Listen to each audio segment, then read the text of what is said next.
कि लड़कियों को छपरी लड़के क्यों पसंद आ रहे हैं। ये जितने भी मतलब इंसिडेंट हो रहे हैं, कोई गलत चीज़ है, दुखद घटना है, लेकिन उनके पीछे का रीज़न देखो, लड़के छपरी निकल रहे हैं वो सारे। ऐसा क्यों? बेरोजगार है, खाली बैठे हैं, ऐसा क्यों?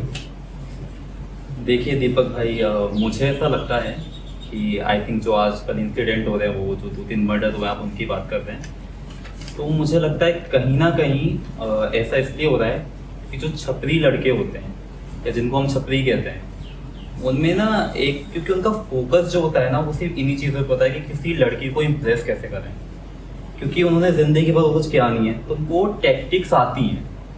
तो अब क्या होता है, जो हस्बैंड लोग हैं इनके, वो मोस्टली टाइम घर पे अवेलेबल नहीं हो पाते इमोशनली, क्योंकि वो अपने काम में, बिजनेस में बिजी हैं। तो उस टाइम पे क्या होता है, ऐसे लड़के उस चीज़ का फ़ायदा उठाते हैं। और कभी कभी ये भी होता है कि जब वो ऐसा करते हैं तो वो इतना पैशनेटली उस चीज़ को करते हैं कि हाँ, वो एक लड़की को वो जो वैल्यू होती है वो प्रोवाइड करवाने में कई हद तक सक्सेस हो जाते हैं। और दूसरी चीज़ बट ये भी है कि इन सब के बावजूद भी ये पूरी तरह से कंफर्म करना मुश्किल ही है कि लड़कियों को ऐसे लड़के पसंद क्यों आ रहे हैं, क्योंकि अभी थोड़े टाइम पहले तक ये बात वो ट्रेंड थी कि जो लड़कियां होती हैं वो हमेशा जो वेल सेटल्ड जेंटलमैन टाइप के लड़के होते हैं उनको पसंद करती है, क्योंकि वो अपना फाइनेंशियल देखती हैं। बट अब बिल्कुल ऑपोजिट हो रहा है। तो आई थिंक हम ये भी कह सकते हैं कि शायद लड़कियों को समझना एक्चुअल में बहुत मुश्किल है। सच में बहुत। मैंने पता है मैंने क्या किया, मैं चैट जीपीटी को मैंने चैट जीपीटी पे सवाल डाला कि लड़कियों को कैसे समझें, तो कहता है error not found. Okay. And एक छोटी सी बात हो इसमें कि आई थिंक आपने भी सुना होगा, एक बहुत ही फेमस राइटर थे, मुझे उनका नाम नहीं पता, ऑथर थे एक्चुअली। तो उन्होंने एक बुक लिखी थी, how to understand a woman. वो बुक उस टाइम की बेस्ट सेलर बुक थी, या क्योंकि सब लोगों को जानना था। बट जब लोगों ने बुक परचेज की तो उस बुक के अंदर जब देखा तो उस बुक के सारे पेजेस ब्लैंक थे। तो दैट इज वाई कि उन्होंने बिना कुछ कहे ही लोगों को समझा दिया कि how to understand a woman. चलिए अंतरिक्ष भाई, आपने जैसे बात करी कि वो लड़के खाली होते हैं या फिर उनका सीधा पूरा फोकस उन्हीं के ऊपर होता है इम्प्रेस करने की वजह से, तो लड़कियां इम्प्रेस हो जाती हैं। तो सवाल यहाँ से खड़ा होता है कि जो लोग काम में व्यस्त हैं, जो जिम्मेदारियों में उलझे हुए हैं, तो फिर उनके पास क्या तरीका है जो अपनी एटलीस्ट अपनी वाइफ को अपने आप से इम्प्रेस करके रखें, तो उनके साथ ऐसा ना हो। देखिए, मुझे ऐसा लगता है कहीं ना कहीं वो खुद ही जिम्मेदार है, क्योंकि जब आप खुद मानिए कि सबसे पहले जब एक स्पेशली अरेंज मैरिज होती है तो पहले यही देखा जाता है कि लड़की का बैकग्राउंड क्या है, लड़का करता क्या है। तो वो जो जॉब या जो भी बिजनेस काम वो कर रहा है वो ऑब्वियसली शादी से पहले से ही कर रहा होगा। लेकिन जब नई नई शादी होती है तो वही लड़के अपनी नई वाइफ को बहुत टाइम देते हैं, कॉम्प्लीमेंट देते हैं, और बिल्कुल ऐसे ना अपने अंदर का जो रोमांस होता है वो दिखाते हैं। बट थोड़े टाइम बाद वो चीज़ों को ग्रांटेड लेने लग जाते हैं। तो ऐसा नहीं हो बाद में टाइम नहीं निकाल सकते हैं, अपनी जो मैरिड लाइफ है उसको बैलेंस नहीं रख सकते, बट वो आई थिंक कहीं ना कहीं बोर हो जाते हैं, हम कह सकते हैं, तो रखना ही नहीं चाहते, और इसी चीज़ का फ़ायदा वो दूसरे उठाते हैं। तो मुझे ऐसा लगता है कि कभी भी अपने पार्टनर को, चाहे फिर वो आई थिंक वाइफ हो या हस्बैंड हो, ये नहीं कि अब वो आपके पास आ गया तो उसको ग्रांटेड ले लो, उसको टाइम देना बंद कर दो। अदरवाइज सम टाइम फिर वो चीट भी कर सकते हैं और आप उनको ब्लेम नहीं कर सकते उस चीज़ में, क्योंकि इमोशनल बॉन्ड आपसे नहीं मिलेगा तो इंसान, और हम सब यही चाहते हैं कि हमें इमोशनली एक सपोर्ट वो बॉन्ड मिले हैं, इसमें किसी की गलती नहीं है। अगर आपका पार्टनर ही नहीं देगा तो जहाँ से वो कमी पूरी होगी बंदा वहाँ जाएगा। तो टाइम दीजिए, ग्रांटेड लेना बंद करिए। 10 साल हो गए, 20 साल हो गए, उससे फर्क नहीं पड़ता, वो इंसान अभी भी वही है जो पहले दिन से था।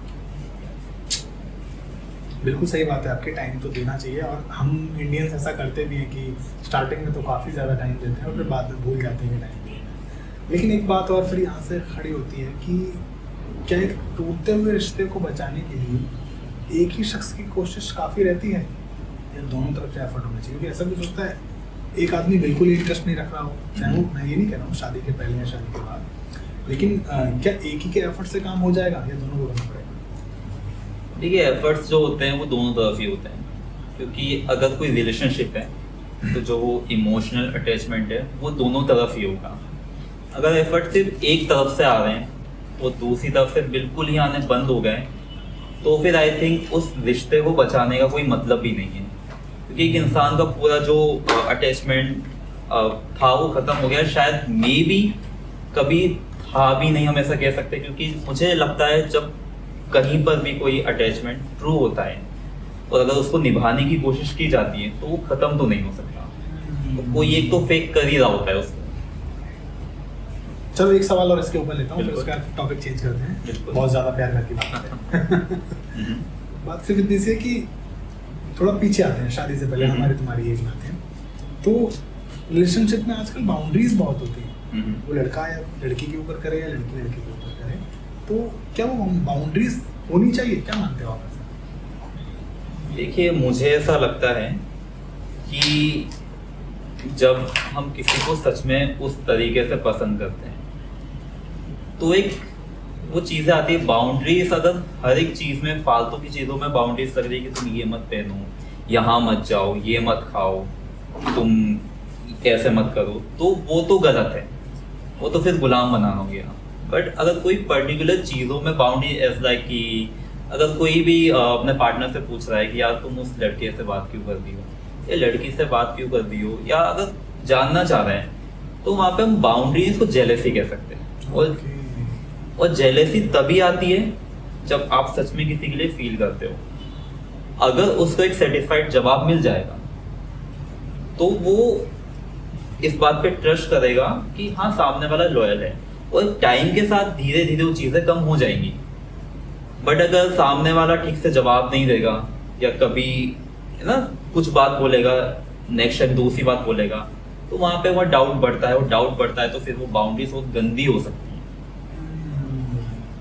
मतलब वो सही भी है और खराब भी बहुत है। अगर ठीक तरीके से हो रही है तो वो लॉजिकली हो रही है, तो क्योंकि वही बात है कि मान लीजिए एक लड़की का बेस्ट फ्रेंड है, अब बेस्ट फ्रेंड है ओके, लेकिन अगर अपने पार्टनर से ज्यादा लड़की उस बेस्ट फ्रेंड को टाइम दे रही है तो कभी कभी दीदी बेस्ट फ्रेंड कभी कभी मिल रहा है, कभी कभी ठीक है घूम रहे बात कर रहे चलता है, लेकिन अगर ये बहुत हो रहा है तो फिर थोड़ा सोचने वाली बात तो है। और सेम थिंग लड़के पे भी अप्लाई होती है, ऐसा नहीं है सिर्फ लड़कियों पर अप्लाई होती है। चलो ठीक है, बहुत सारी रिलेशनशिप की प्यार की बात कर ली, अब एक थोड़ी सी संभावना की बात करते हैं, आपकी इमेजिनेशन की बात करते हैं। सोलमेट के बारे में आप क्या सोचते हैं, क्या मानना है, होते हैं? यार सोलमेट मुझे ऐसा लगता है होते तो हैं, क्योंकि मैं आपको एग्जांपल देता हूँ हाल ही का तो नहीं, थोड़ा टाइम हो गया।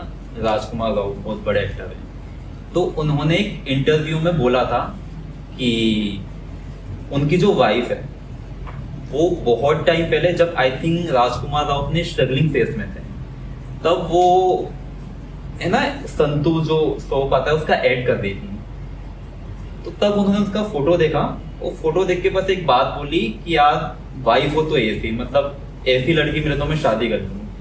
और इतने सालों के बाद कोइंसिडेंटली वो लड़की उनकी वाइफ है। तो कहीं ना कहीं ऐसे बहुत से केसेस भी हैं कि कभी कहीं ना कहीं जाके कोई ऐसे लोग मिले आपस में जिनका मिलना उन्होंने भी सोचा नहीं था कि कभी एक हो सकते हैं।